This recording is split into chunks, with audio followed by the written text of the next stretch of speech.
All right, welcome everyone. We're Semblance of Sanity. I'm Caleb. I'm Jacob. And we're here for Berserk, episode 16. They are attacking Doldry. Doldry is a massive castle that is currently a bit undermanned because they have because their governor is stupid. Their governor is very he likes the greedy. hands-on approach and doesn't know when to leave it to the experts. Yeah. I was going to make a really crude joke about hands-on approach, but that just doesn't seem Thank you for not doing that at all.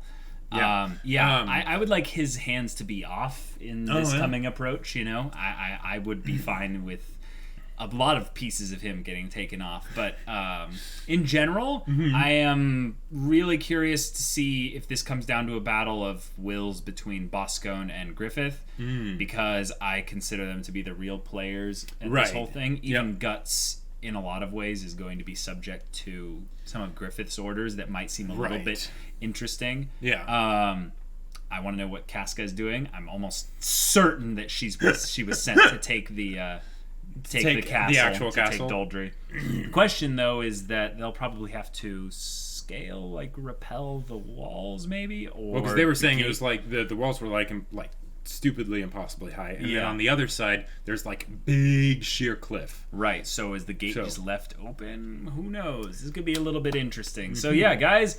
It's crazy. A big battle is coming up. So yeah, without further ado, let's get into this. It is interesting that this is the opening that keeps being brought up when we have big battles and stuff happening that don't go into this whole thematic philosophical stuff. Right. So it's like,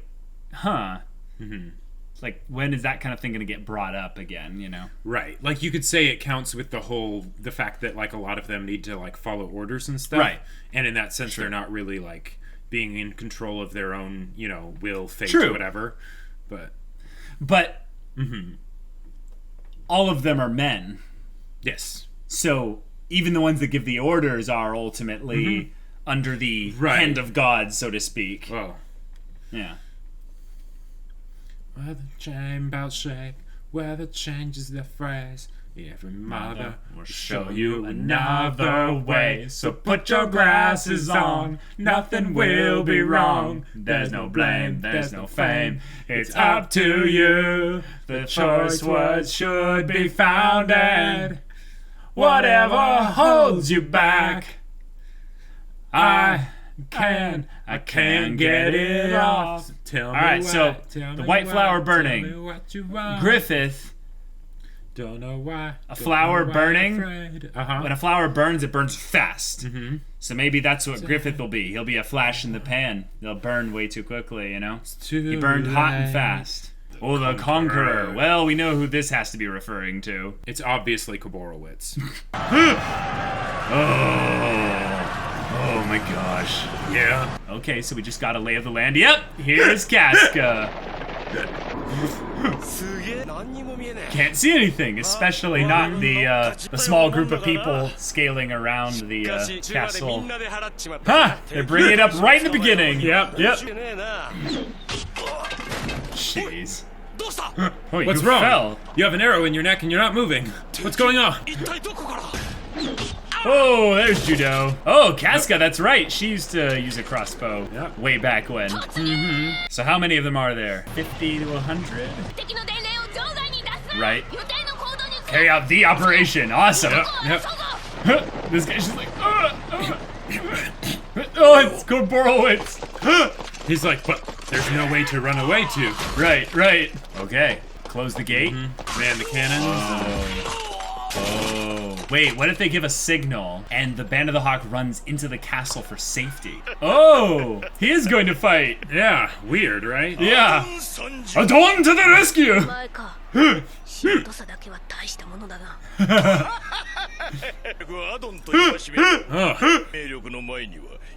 My great vitality! No, bad choice of words! He's like, as you can see, I have the high ground. Yeah. Exactly. Yes. Whoa.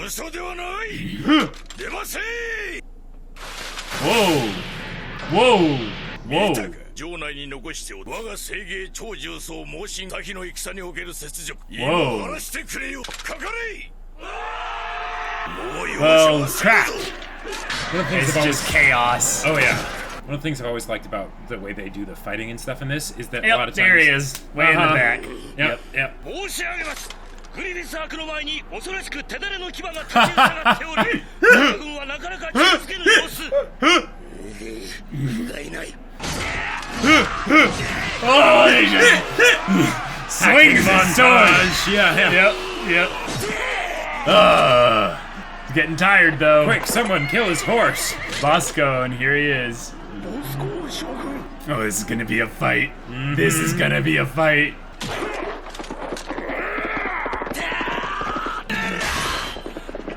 Oh, it's like a joust. It's one of those things where it's like neither of them are particularly maneuverable with like Right. the horses and stuff, so it ends up just being Whoa. something they're just hacking at each other. Oh my god. I love how they don't even show them fighting. It's Right. just him falling down. あの時は体調が万全ではなかった He's having I had a bad day. Yeah, yeah. 言い訳が Oh. Wait until I finish speaking. Talking's supposed to be a free action. 少数だひるまず押し切れこの一戦にかかっているぞ Yeah. Here's where some people could actually die. Oh, Pippin? Yes! I was waiting for Pippin. I'm Pippin like, smash. 逃げ出すくらいなら戦って死んだ方がマシだよ ケルトちゃんが切れやがった oh, pay attention. ケルトの言う通りだ圧倒的ではないか我が軍はこれにしてもボスコーンめ Staring at each other. 強えぜこいつは100人斬りなんかよりポできた心地がしねえ Both been taking pieces of each other. やられるいやあの時ほどじゃね That's right. Nosferatu Yeah. Sod. Yeah. It's like compared to that. But I like that it they're doesn't seem bringing all that bad. back up えあ again の時ほど because. 絶望的ってわけじゃね Wait, what just happened? Whoa! Holy crap! Why is he here? That is an excellent question, isn't it? Oh, please just kill him. Double tap. Run away! え失礼いたしました Ah! 平にご容赦を What a guy.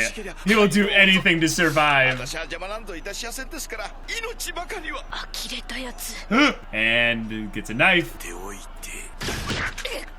Oh, dang. バカめ Foolish woman! つけに戦列し大きな撃術 For 1,000 years. Oh, crap. 貴様の悪行も Oh, crap. これ以上お前の遊びに付き合っている暇はない Guts' sword broke. Holy crap. Yep. And he's not on his horse anymore either. Yeah. 100人斬りでた Yep, yes it was. So, prediction time? Nosferatu Zod is going to help them. He's going to help the Band of the Hawk. Because he has a vested interest in Griffith, so... He really likes just spinning his Right, spear right. above his head. Whoa. That's actually really clever, just... Oh, jeez. Dang, she's nimble. Yep. もう逃げ場はないぞこの顔の恨み手足の一二本は覚悟してもらおう対応ないかまずは足 Overcommit to the attack, and... Oh! What? Yeah, what the heck? You are kidding me! Oh! Did it go through? Is he dead? 残りは雑魚だ蹴散らせ Holy crap. Ah! What is that little thing, Guts? What do you expect to do with that? Against plate armor. Right! Yeah. He's gonna go after the horse. Oh yeah. It's like maybe I can, damage one of the horse's legs. Like, I mean, the horse is pretty armored as well. You're not named characters! He'll kill you all! Oh, man. yep. Okay, what are you gonna do here? Oh, he's gonna Hulk out? Whoa! You're kidding me! You're kidding me! He's giving him the sword? Uh-huh. Yep, yep.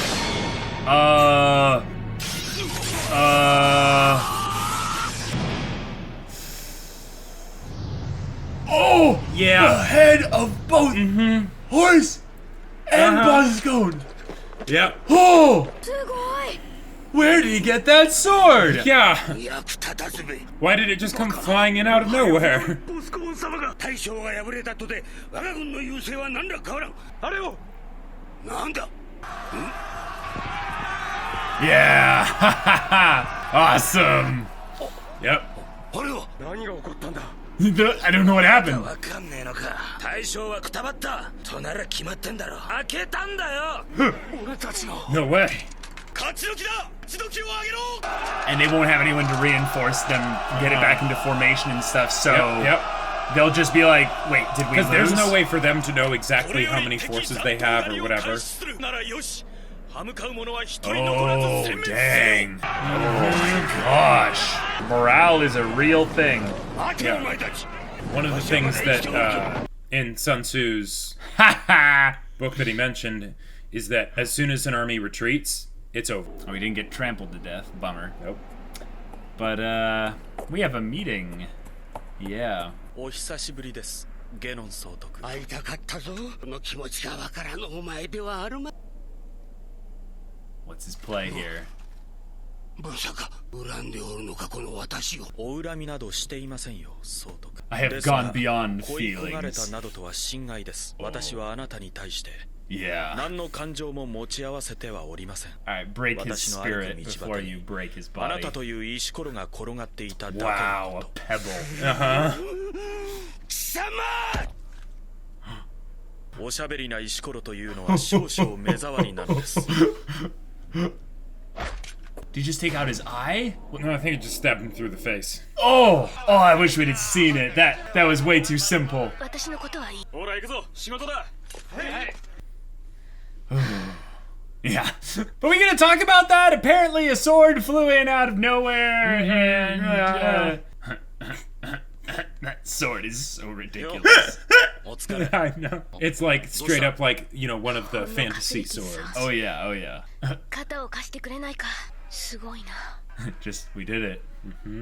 おいいつも思うんだ Aww. ああしてグリフィスを見ていると思えてきて切なくなるそんなことねえさおい Aww. 何すんだ行こうぜ Let's go. お前の大将のお出迎えによ Oh, that's the look on her face. Craven Edge. まさかな Yeah. Yeah. Where else do you think there's a sword shaped like that and of that size and... Okay, please say something. Talk to yourself. 間もなく Yes. 食が来る Okay, the Great Eclipse. もう降臨も近い Whoa, okay. Okay, more cryptic stuff. Wonderful, wonderful. Okay. Oh, wait, whoa. Gargoyles. Nice どれは transition. 落ちたすればグリフィスめ必ずや我が国の祭りごとに口を差し挟んでくるに決まっておる随分と信頼されてい We る get the ご様 bald 子 guy probably in this whole 今 group. 回 Yep, の yep, 祭 of りによ course. ってあやつは将軍の地位を売るようです Oh, so yep, he's general, yep. 陛下はあやつと鷹の段に軍最 Dang. 高に白の称号をお与えになるとかバカな Holy やつを crap. 増長させるばかりだ Oh, the 城 Band の of the 中で Hawk. 生き Like, 延びるにはあやつは少々つアンチアリス即効性の毒ですこれをあやつにでしょうが万が一にも我らの企みが案ずるな The queen. Yeah. guessed it. Yep. Because she worries about her Stepdaughter. Her stepdaughter, yeah. Because it's not her actual daughter. Right. Yeah. Because she doesn't care really about the daughter's happiness because she's not the real mother, but she does care about the position of power that their family would Right. hold Exactly. being threatened. She is actually being pretty practical in terms of dealing with this directly and Yeah. by legitimizing their dealings and such. They could literally use anyone in the court they wanted.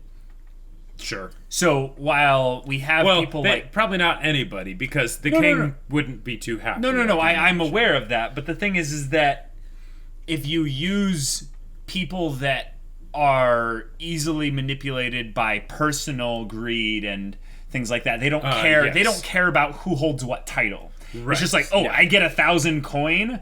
Wonderful. I don't care what I'm doing. Just tell me what to do. That's what I mean, is that she has the influence and power to have access to those kinds of resources to make anyone Griffith's enemy.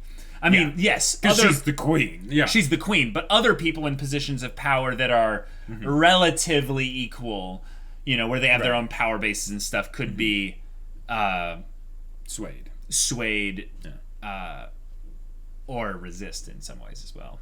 Holy crap. So, yeah. So, okay. So, in terms of things that just happened, I could not have expected. Freaking Nosferatu Zod is looking on high like some, dark, according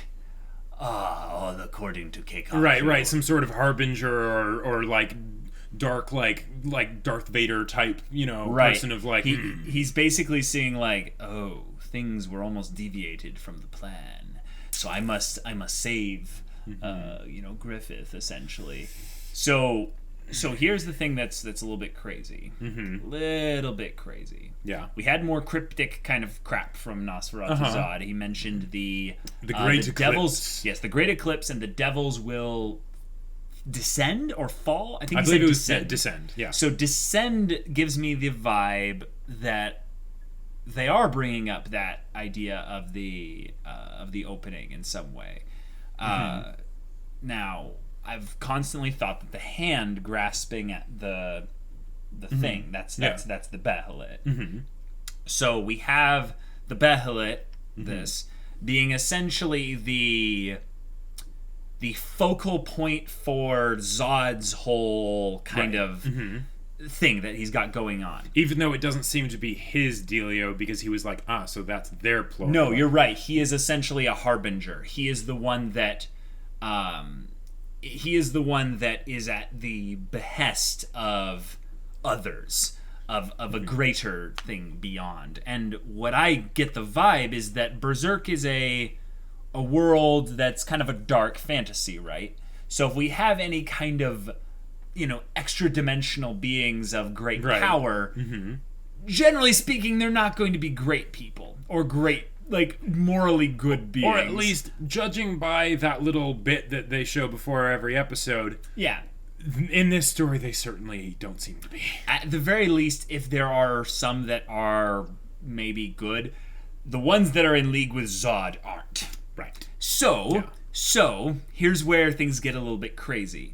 We know that in the beginning, in episode 1, there are creatures. There are, there's a snake guy or whatever. So what I'm guessing is Zod is basically one of, an extra type of being. They called, I believe they devils. called them the snake person or whatever. I think Guts called him an apostle.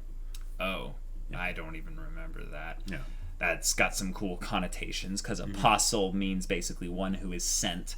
So if Zod is something like that, that means he's sent from the beyond. He's sent from above, which has some really interesting connotations. The idea of above, generally in kind of myth and stuff, relating to those that are, the transcendent beings. Yeah. Exactly. So why they're coming, who knows? Right. But I do want to draw a connection to another story.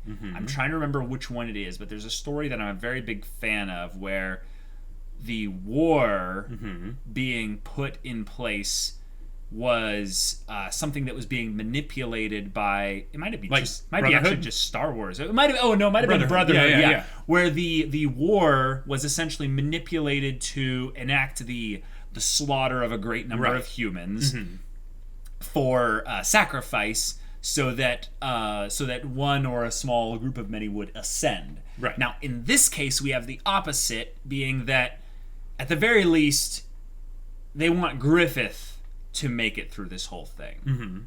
Now, they want people to descend. Now, my question is, why haven't they done that just already?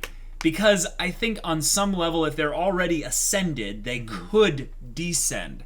But what I think they're setting up is there's going to be some great, like,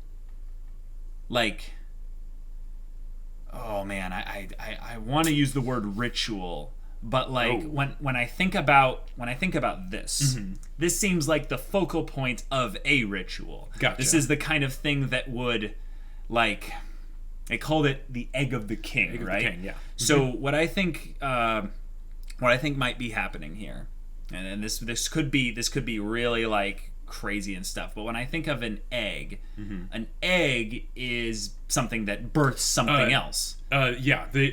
Griffith called it the egg of the king. No, Zod called it something else. What did he call it? Zod called it the crimson behelit of the god hand.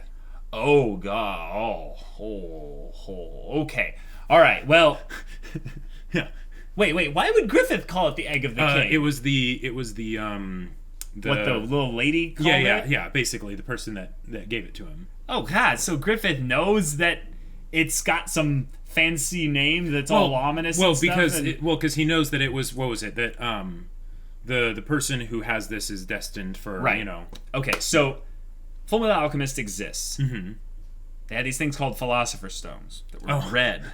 Now, so what I was going on the lines of, gotcha, with the whole egg thing is I never thought about that. Actually. Is that, you know what Griffith is doing, regardless of which side he's doing it for? He's slaughtering, killing hundreds, thousands, not necessarily at his own hand, but at the hand of his army in the vicinity of him. So if Griffith keeps being invincible in battle, he'll keep killing people. What if this guy Zod is preparing something for a grand ritual of slaughter, where basically there will be pure chaos on both sides of these kingdoms, and maybe his people are ascended, but they're few. Like they're not invulnerable. Like Guts could kill one of them. Right. If like they. Yeah, they showed that in the first episode, and even then, it was that one of them ruled over an area. Right. Know. But it wasn't like he came out with his other monster buddies. So there's probably a smaller number of them. But in order for them to descend, they need basically a precedent. They need a reason beyond that. They need a boon that will give them a reward for their efforts, because they're probably risking something. Sure. Not a lot, because they're transcendent beings and stuff. But there is the, like Guts showed in the first episode, there is a possibility that they could die. They are not gods in the like unkillable, invincible kind. They're like a new species. They're essentially like aliens to this world. Sure. So let's say Griffith is going around killing people and stuff because he has a dream, and they talked about the whole idea of dreams being sacrificed for other people's dreams. You know, one person's dream had more weight and stuff. So Griffith, they see, he's one that has great dreams. We will give him this device, and he will fuel it. And then once we have all the planets aligned with the great eclipse and everything, all things will be prepared. And you know what I think this thing is? So there's two things I think this is going to be. One, it's either a device by which they will control Griffith. They will then give him all the power, and he will be the one that they will, and they will, like, this thing will sprout like just tentacles or something. Just take over him. Or it's going to birth a being. It's going to birth like an actual like physical being from the dead souls of all these people and stuff. And Zod, on some level, is maybe just sent to, like, maybe just kind of keep tabs on things. Like, he's a scout, essentially. Sure. But when I think about this story, like Berserk and stuff, like, the whole idea of Midland and Tudor fighting and stuff, it feels a lot like Game of Thrones. It's this is very important, this noble infighting and stuff. But then it's like, there's ice zombies that are coming. Yes, exactly. Yeah. And this is we have, demons involved in maybe some kind of like... whatever that thing is. Weird magic or whatever that are going to be doing something at a specific time. But we need to set things in motion a specific way. And when I think of like other stories that have done things like this, the conflict between the two nations is ultimately trivial. It's ultimately trivial. It's there to usually weaken a region, so they're susceptible for conquering, basically. For conquering, yes. Yeah. Or that it is essentially just there for the killing, and then there's some kind of dark ritual thing behind it. Yes, exactly. Okay. So I want to call out something else that's very interesting here. You know what this episode was called? The Conqueror. Griffith is the obvious candidate for the Conqueror. But what if the episode is actually a little bit more sinister than that? The Conqueror is the one that gave the others the means to conquer. The Conqueror is the one who's playing the long game, Zod. So Zod potentially gave them the ability to conquer in this Possibly. whole thing. Like, okay, that part where he like throws the sword in and like you see him just like up there watching, like that is one of my favorite like just standout scenes, you know, from Berserk, like because of the amount of time they actually spend on it is very small. Right. But it's so mysterious and so ominous and everything, and the idea that like Guts is about to die and then suddenly you know, it's like you know, and the way he like looks back at it and he's like, no. Well, that's at the end of the episode. Yeah, at the end of the episode. I do want to say, though, it is very weird how fast Griffith was being like, quick, take up that sword! Like on some level, he was almost, like, expecting it. Like, this is my thing with Griffith and stuff, is that his tactics in this whole thing were not actually as well put together as I would have thought. Okay. Now, this is something that is just kind of a question to kind of have out there. Is Griffith does some of these things seemingly like there's multitudes of reasons what we discussed in like the previous episode, but maybe he does some of this to test his own destiny and his fate, to see if he's meant to win these things, and he puts the odds of success to be lower and lower and lower as he gets on, so that it requires fate to be more obvious. For fate to step in. Well, for fate's assistance, if you will. If Griffith is doing that, I don't think he was planning for something like that. No, but that's my point, is that if Griffith is really smart, and we know that he's scary intelligent for his time. Like on some level he's almost a little bit like he's almost a little bit too intelligent. Right. It's one of those things where back, you know, at that time, for someone that age, with the kinds of things, lowborn and all that stuff, you know. Why is he so educated? Exactly. When even the educated of that day and age wouldn't have nearly that level of education. So on some level, you're supposed to look at Griffith and go, my God, he is like a great hero, one of a kind. Once every 100 years, we see someone this grand come about. Now, this world has fate involved in it. This world has at least the opening keeps reminding us of it. So I think that's a thematic thing that we're supposed to hold on to. If Griffith is so great, it's because he was meant to be so great on some level. Sure. So the thing about that is, like, does Griffith have the self-awareness to go, wait, like, I can't lose? Like, it's the kind of thing of where you know, in stories, I'm trying to think of a story with a direct example, but where someone, I think there were some stories, there was like some really dumb fantasy books out there where like someone could tell that, it was like Harry Potter when he had like the Felix Felicis on him. He was just doing things to be like, how lucky am I? Like, and he just kind of kept pushing the limits of it.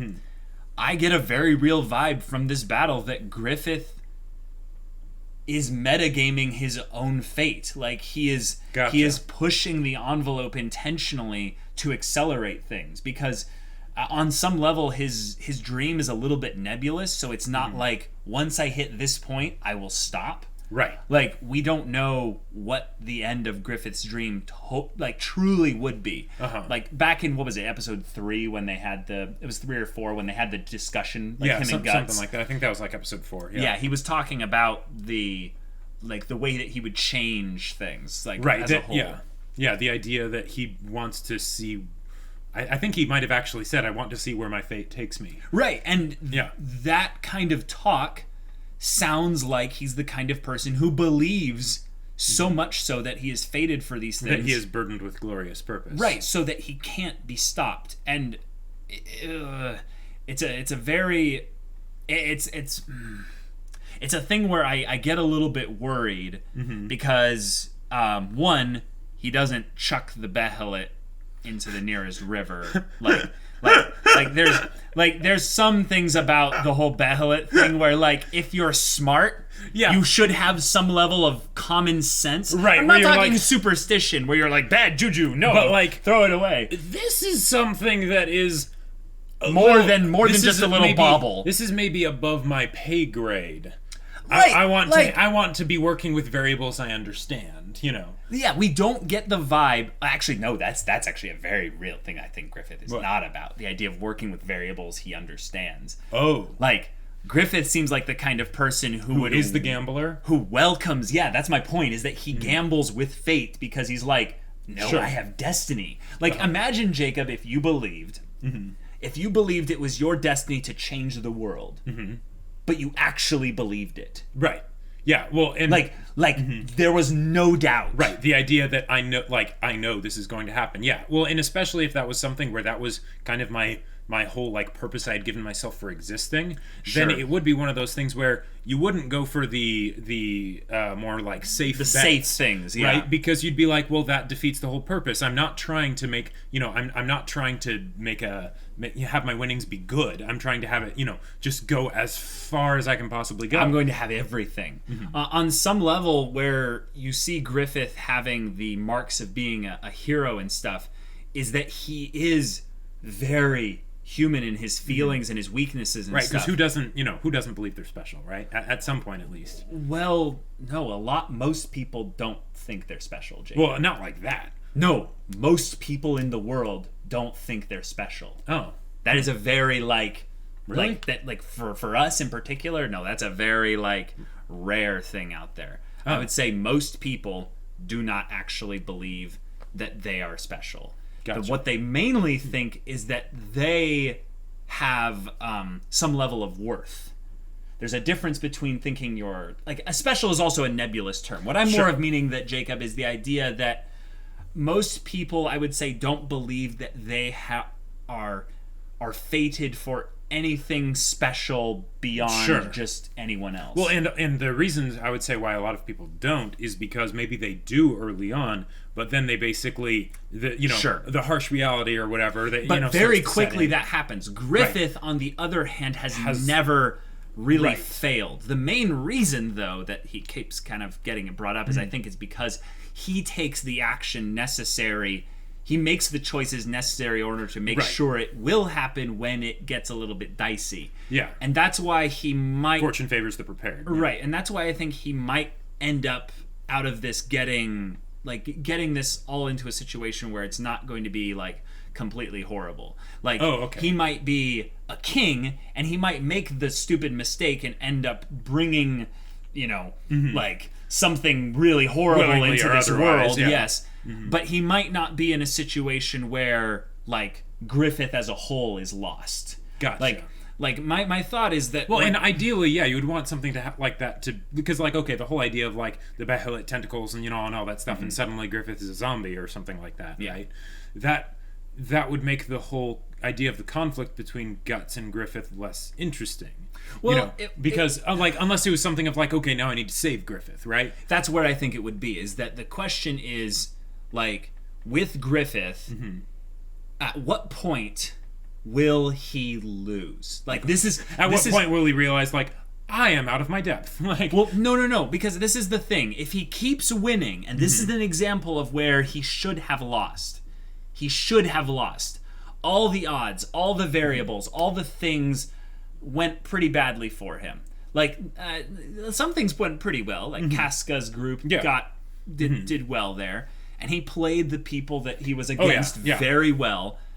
But just in terms of Griffith and his men and stuff like that, It was literally a coin toss. Yeah, they were riding on the away. chances that when they shouted really loudly, "We won!" that it would scare the soldiers enough and they would run away because their commander. It has merit because Boskone's not around, and that's a single point of failure, which is stupid. You should have multiple generals and like sub captains and whatever. Right, and there probably were people like that, but the idea is that the fortress has been taken, and the person we answer to is now dead. Yeah. And I guess there's that governor dude, but there's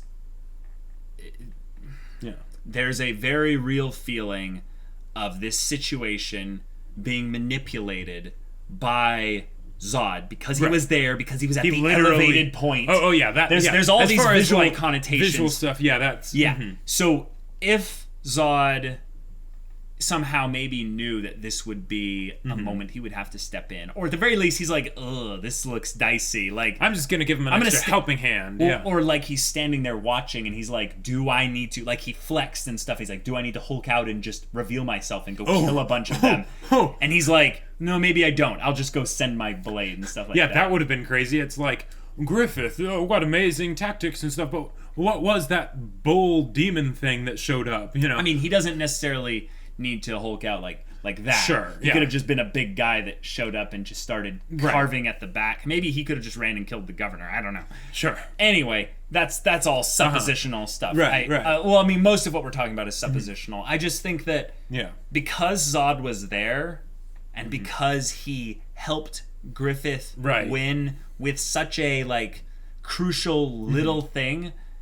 Well, and here's the thing. When I watched terrified, this, like, I wasn't sure. Like when I watched this for the first time, I'm like, well, is he helping Griffith, or is he helping Guts? Oh, he's helping Griffith. Like, well, I mean, of course he's helping Griffith. Like, because but is it something where he was directly intending to help Griffith, or was it just, I'm gonna it's a shame to have this guy die just because his sword broke. I'm gonna give him another one. And see what happens. We know that he wanted Griffith to live from their encounter in the past. Yes. He has plans for Griffith. He didn't kill Guts either, though.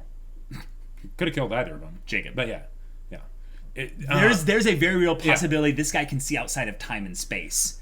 Like, that's true. Like that is true. Like, don't forget that there's like you're trying to like misdirect me onto these I'm just saying, like, silly little. No, it was just one of those His things. sword broke. I think this guy is an honorable opponent, and I will make sure that he lives long here. No, not something. I know. Yeah, but you kind of get what I'm saying. I can see how you would think that.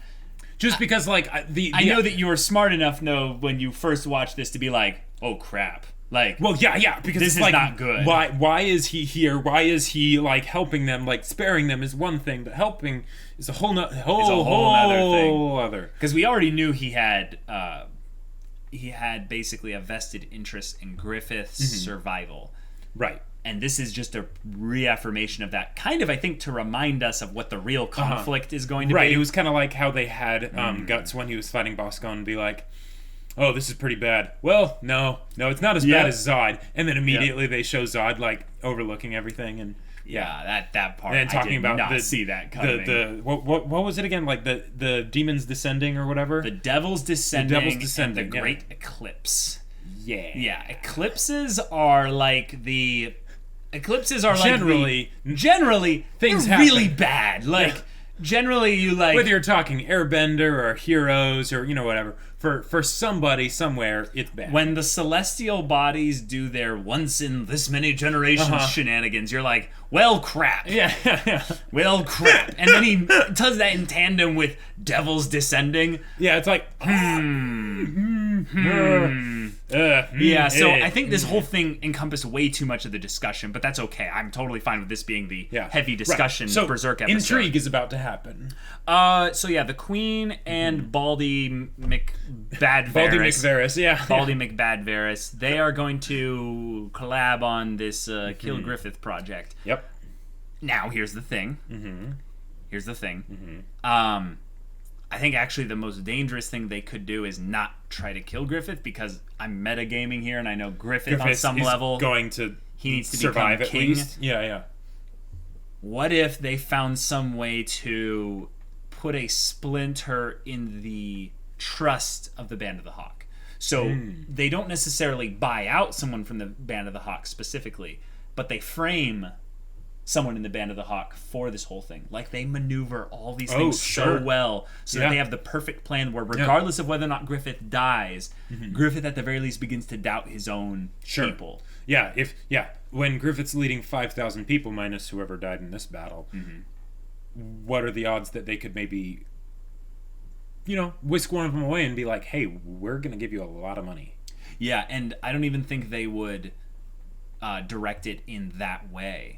I think they would work someone for like a long period of time. That's why I was kind of surprised that it was just the Queen getting brought out, because I was like, oh, I thought they were going to bring out like an actual member, like Corcus or something, Hawk. And it's like, well, no, that would be a bit too like, oh yes, the bully character. Right. Oh my gosh. Well, and but also it's like Corcus doesn't have the spine to do that, probably. No, but if they brought out like actual members of the Band of the Hawk that are like, Griffith's been like using us for his glory and stuff, and now he's no longer one of us. Like, we don't like how he's been like risking our lives needlessly or something like that. Or something like that. I think that would be a little bit much, because the Band of the Hawk aren't here, and during they risk their lives all the time. Right. But if they did some kind of time skip and like, we didn't like the fact that he pinned us to the river, or something like that. Yeah. I just think that there's a very real possibility of like betrayal being a very real theme coming up, because when you do the subterfuge thing,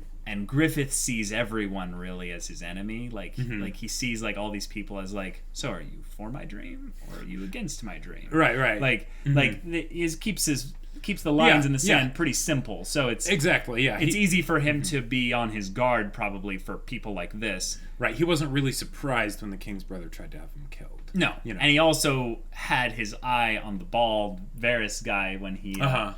Does he suspect me? Yeah. He gave him the hawk yandere, crazy eyes, and the he's like, hawk eyes. The hawk eyes, So I'm curious what angle they're going to go with that. I do think on some level they're going to succeed. I just don't think it's going to lead to Griffith's death. I think it's going to lead to something either just as bad or like slightly less bad. Okay. We have Guts, who's now a legend. Like, Guts on some level is going to be one whose reputation is mentioned alongside Griffith's. Right. Like, he's the guy who killed 100 men and who fought off, Boskone in single combat and, defended Griffith for, the entire combat and made it so that Griffith couldn't even be assaulted by a company of knights. And they're all knights now. Like, they are all officiated knights. Or at least it hasn't happened yet, but that's the plan. Yeah. They will be. And the white color, essentially their emblem that they are given by the king to be like the greatest order of knights. That's something that I'm curious as to what that means for the non-Griffith members of the Band of the Hawk, basically. Oh, gotcha. Like, so the non-named, or just like, can they own land? Can they have their own personal interests that might cause them to be like, well, I actually got what I want now. Yeah, like, what does White Knight Corcus or White Knight Rickert look like? What do they want? Like, are they so in servitude to Griffith that they'll be like, let's just keep this good thing going? Or will they pull their chips off the table? I do think it would be a very cool story thing for Griffith to have to talk to people who are like, I'm a knight now. I will totally serve you and stuff. But, I need, like, I need to, I need to go after actually what I want. Now, I know that knights on some level, they are in service to the realm and service to their liege lord. So during a time of war, it's probably something where it's like, they can't really make any kind of request. But once it's all over, then, But maybe talking amongst themselves, where they're like, this war has dragged on a long time, and I know we're just, everything's great and everything, but, at this point, I'm just getting more glory. Like, I would rather, maybe have the opportunity to step aside from this whole thing. Yeah, like, what was it that Guts was talking about? He was like, oh yeah, and Gaston wants to, those guys wants to like repropose to the girl or something, or maybe that was someone else. But like, like, I don't know what the order is when it comes to knights who are in service to a liege lord who's in service to a king. Right. I think this is just bringing up that whole thing of like even kings are are not necessarily free. Yeah, right. They're not free. Yep. I love that line. Yeah.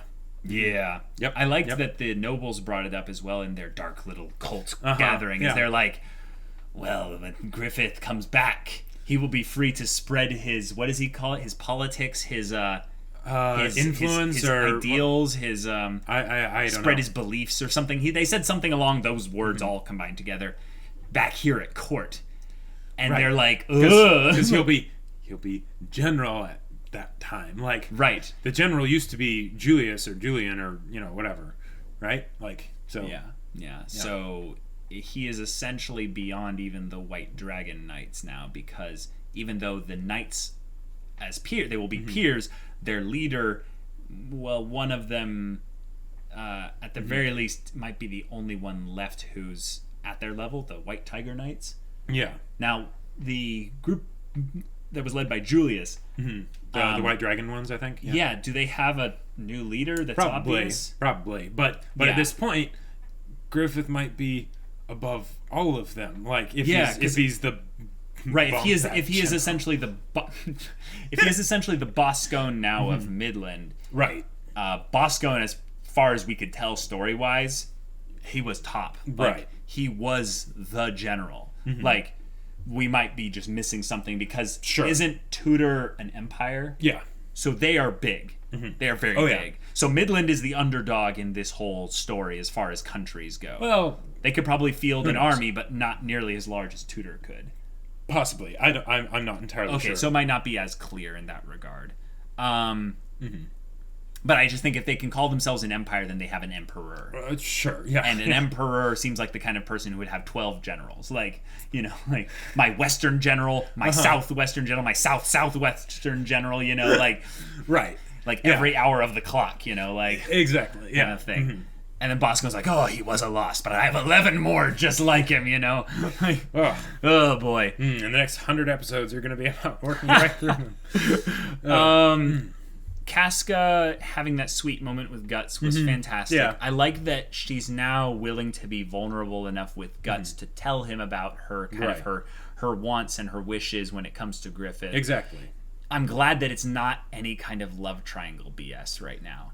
Because can you imagine if Guts was like, oh, like, I'm so upset that she's not interested in me. Like, this story would, no.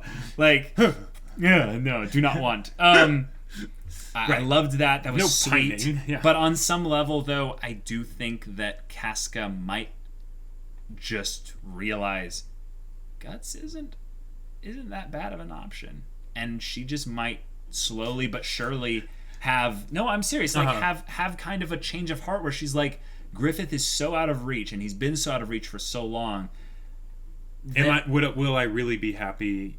Yeah, just constantly, being in wishing this for him. Relationship, basically. Right, just being in this kind of distance. So, maybe there is potential for not necessarily the love triangle, but for her to just divert her attention. And I think that that's a little bit simplistic to just say, well, her character needs to have some guy to like. But I think it would be cool for her to be close with Guts, regardless of whether or not it is a romantic relationship. And they did a good job of showing that they are close now. They're closer. Yeah. Now, on some level, I gotta say that they might actually already be in some kind of something, because if he's just gonna pick her up like that, Guts is maybe he's not all about those. She had been stuff. Wounded and poisoned, But the thing is that he's kind of not getting reprimanded for assuming he can do all these things. I think it's probably one of those things where, since they almost died, together, and they did basically sleep together, like twice, it's sort of like the whole idea of physical boundaries probably aren't as aren't as big of a thing. Yeah, it might also be that she's wounded, so she's like, carry me there. That would be great. Yeah, exactly. I can't really move around very well right now. Right. She did need him to hold up her shoulder there. Right. So So as long as they do that, but they do it well, I'm okay with it. I just really don't want any kind of love drama, because this story is so grand in terms of the themes and the kind of the meta story that's beyond it, because we have people like Zod in the story and stuff. The drama kind of thing that can happen in this story, I like when it goes into political intrigue drama. Relationship drama seems like it should be relegated to trust, not necessarily to but Casca worships me, like, but I worship Griffith, you know, like. Guts is like, let's be real here. I would like to have a little bit of that. Let's be real here. Has there been anything so far in this show to make you have any real foundation for worry about that? There's 3 characters and there's 1 girl and 2 guys. I'm just saying, you can be a great, story writer and creator and still fall into the... Hey, love triangles are not inherently a bad thing, but do you think Berserk is the type of show? Do you think Berserk is the type of show to go for a love triangle? No. I'm just saying that Jacob, she likes Griffith. It's plain as day. Yes. If she starts liking anyone else, it's a love triangle by definition. If anyone else, by definition, starts liking Casca, it's a love triangle. Well, I'm just saying it can happen, I'm a little bit worried if it starts happening. The shape doesn't really matter, but the idea of the the interwoven dramatic pining. Yes. Right. Okay, I'm not as worried. You're right. You're right. Yeah. I really do think though that Griffith, if he keeps winning like this, I don't have a lot of hope here. Because, like, because before this episode started, I was like, the opening, we don't really get much themes at that. It's hard for it to be reminded, and there's usually these moments where I'm in a story and I'm realizing the themes aren't being represented well enough. And then all of a sudden in that episode where I was doubting the themes' presentness, they're like, heavy foreshadowing, dump all the things in the plot. And I'm like, no, I didn't want it to go that fast. So I'm legitimately worried now because I know Guts has to survive. I know Griffith has to survive. But like, Casca is such a good character and I just want her to be happy and stuff. And I'm like, I can just feel the things being aligned in such a way that just something bad's gonna happen. Right, because the whole thing at the beginning is basically like doom, bad things, darkness, overlords, and nasty things. Speaking of which, that's a very real thing. If we talk about the devils descending, right? Yeah. We had Guts' brand in the first episode, right? And seemingly connected to it because of it in some weird hoodoo relationship, there were these like astral beings that were like, we own your fear and whatever. Yeah, they were basically doing the hoobity ha of like dark influence via non-physical. Yes. So those type of things seem like the kind of things that would be actually more along the lines of Griffith. Like, they would be more focused on Griffith right now. But Griffith only has this. Now, I was just thinking of a thing as if the devils descend, maybe that's where they will then, it's all then just about being able to then directly influence things more. So, I'm going to be looking out for things where Guts becomes either more aware or just becomes a little bit, I don't know, because Guts recognizing the blade, I was like, yes, you're smart. Right, pay attention here. Yeah, but it was one of those things where it's like, He's like, and then he walks away. And it's like, no, this is not something that just some random person would make, and it would not just randomly come flying out and I know chaos of battle and all that, blood pumping, hearts racing. No, come on now. Now, what I'm saying though is that as things get closer to this great eclipse and the descent of devils and Zod's Keikaku, the question is, will things become a little bit more visible? Like, will the devils essentially start playing their hand a little bit more openly? Meaning that people like Guts will be like, I don't like this. Because he has the prophecy coming from Zod in his head as well. Better keep my demon sword close by. But if he starts seeing all these things start to come up, I know he's no genius or anything, but he might just be like, oh, Griffith. It's like I've been getting some weird vibes from like a lot of the things that have been happening recently. You don't feel any of that, do you? And Griffith's gonna be like, Nande, what?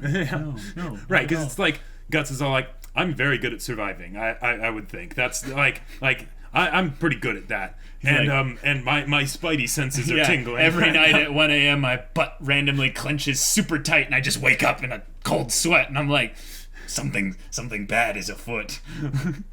Like I can just anyway, this is me. This is all me just freaking out and stuff. No, it's perfectly rational and normal and stuff, because like when I first watched it, I was watching the episodes way faster than we are now, right? It was like, oh, let's keep watching. But when this episode happened, I was just like, right.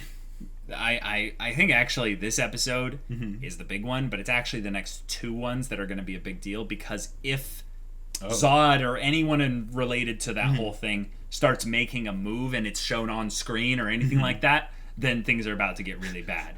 Now the thing is that if it doesn't happen, if there's absolutely nothing related to that, and it's like, yay, we're back in the political machinations where Griffith is ascending, and it's like things are ominous there, but they're trying to play off the whole, Zod didn't show up. No, we redirect back to the other plot. Then I'm gonna be like, oh crap, they're saving it closer to like the end of this whole thing. And generally, guys, this is a problem that I have, but like fantasies in general, when you head towards the end of like stories in general, that's where they basically will drop the bigger consequential, not really reveals, but more of like the big consequential things, because like we have a bad history with like fantasy type stories. Well, just stories look at, in general, but look like at Lord of the Rings. Look at Lord of the Rings and stuff.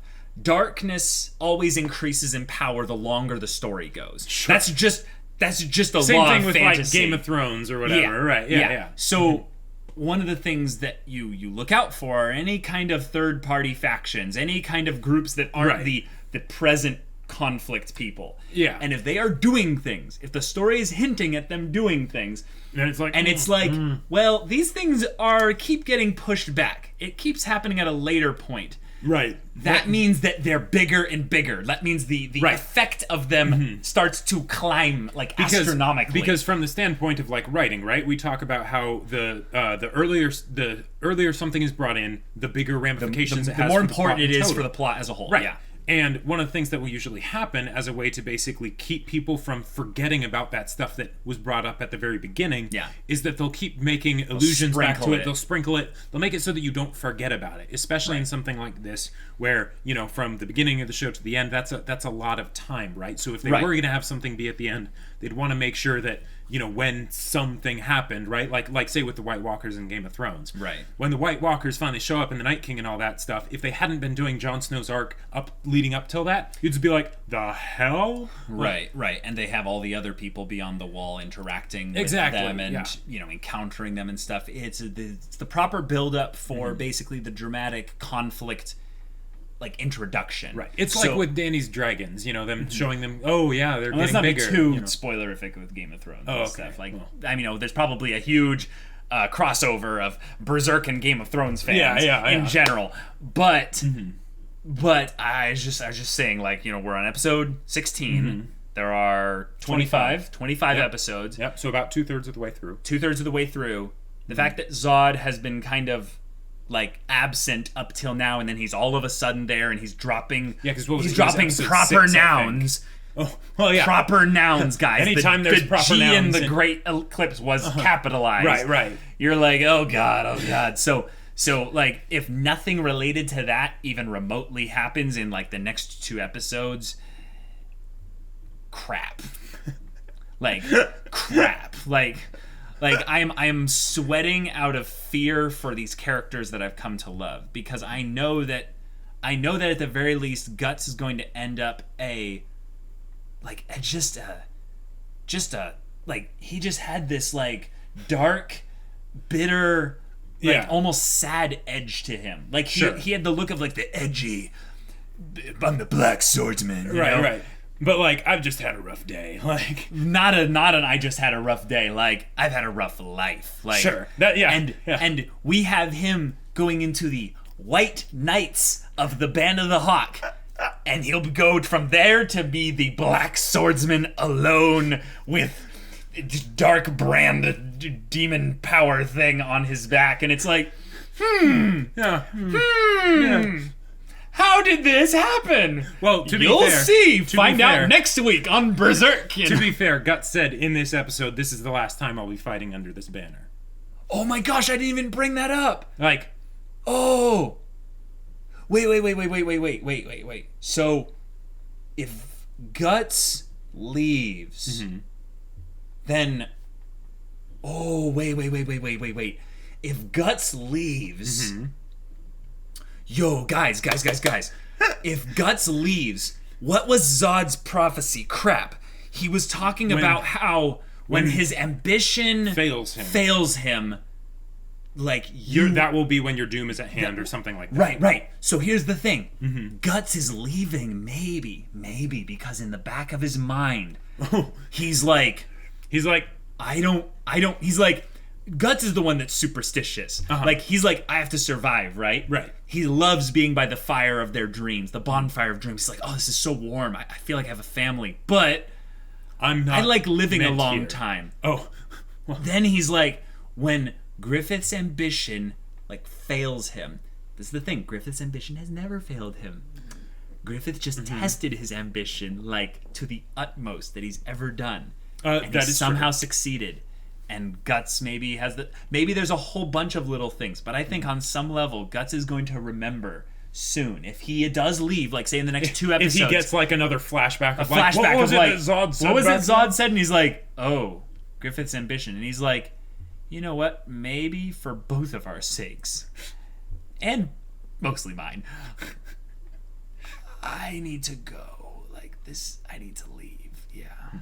And that's the thing, like Guts leaving, I don't know what that would mean. Like what right, where does he go from there? Because one, what does that mean for the story?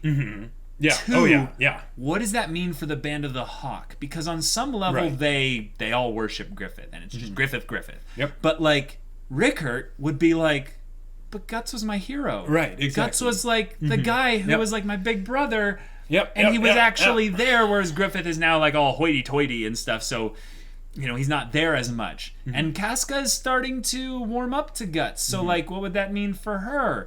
Yep. What would that mean for Gorgas, who was like, yes! Drink up, everyone! He's finally gone! Drinks on me! Yeah. Right, and what would Griffith, like, what would he... Like, what would he... How would he respond? How would he respond? Because I just don't know. Like, I think that's why Casca might be actually a little bit freaking out about the idea of Guts leaving, is like, well, wait, what will happen then? She'll be like, this hasn't happened before. Like, right. Like, has anyone from the Band of the Hawk left? Probably, but well, no, at that like, level, left that someone was actually important to Griffith, right? Because they've mentioned over and over and over again how important to Griffith Guts is. Yeah. And we don't know, like, really why that is beyond more than, I think, Griffith kind of just sees something in Guts beyond just the fact that he can wield a stupidly large sword. Right. Yeah. So, who knows? But, yeah, okay, those are my predictions. What the ramifications are if Guts leaves. If Guts leaves at all in the coming period of time, I'm going to be very interested to see like what the consequences are of that. Like what are the ways other people react to that? Sure. And they could be small. They could be more of a like, oh, that's disappointing. Like, and that could be maybe that there is no real, sundering between or whatever Griffith and Guts. It's just that Guts is coming back. Took them different ways. Right, like maybe Guts like actually leaves the story for a large period of time. Like that would be crazy.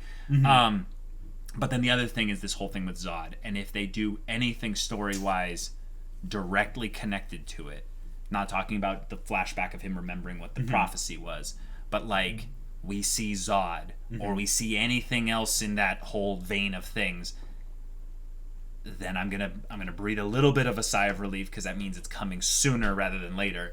But if they don't show anything, that means that this is basically the sprinkling for the bigger things later. Yeah, and now that we have a proper noun with an adjective that's capitalized. Right, yeah. All right, guys, this has been the longest Berserk discussion we've ever done. Jacob, you're awesome. Thanks for discussing this with me. That was some good discussion. The show is really good. It is, isn't it? Yeah, it was a great battle. So much stuff. So much stuff. And now we just have to wait. So guys, if you don't want to wait and you want to watch that next episode right now, go check out the link in the description below for our Patreon. You can get on early access there. You can watch full-length reactions there.